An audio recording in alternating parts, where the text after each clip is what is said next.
There is a type of woman who grows up slightly outside of the circle. She may be present in the room, but never fully inside of it. She listens more than she speaks. She studies people more than she trusts them. And over time, she begins to realize something important. Her distance from the crowd is not a weakness. It is training. Most people learn the world by participating in it. The outsider learns the world by observing it.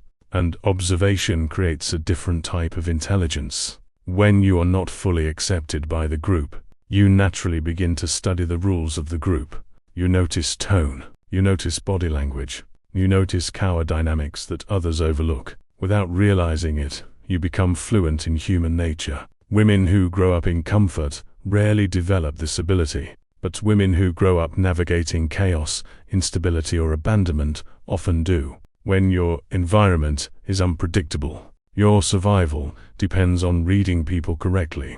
You'll learn quickly who is genuine, who is pretending, who is dangerous, and who is weak. This kind of awareness cannot be taught in schools. It is developed in real life. There is something that nobody talks about. When a woman has been through abandonment, abuse, or just the kind of loneliness that the world never bothered to explain to her, she develops something, not a wound, an edge. She starts to see things, not because she went looking, but because surviving taught her to pay attention in ways that most people never have to.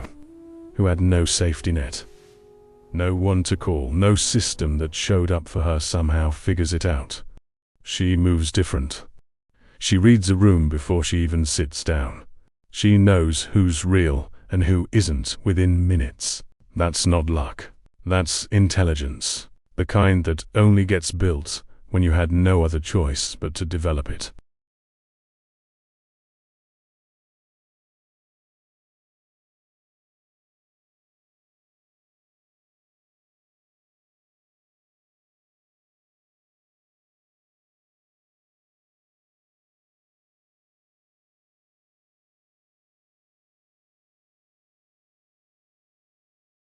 There is another advantage to growing up outside of the system. You never become psychologically dependent on it. Women who are fully accepted by society often build their identity around approval. Approval from family, approval from culture, approval from institutions. But the outsider woman never receives enough approval to rely on it. So she develops something much stronger. Internal authority.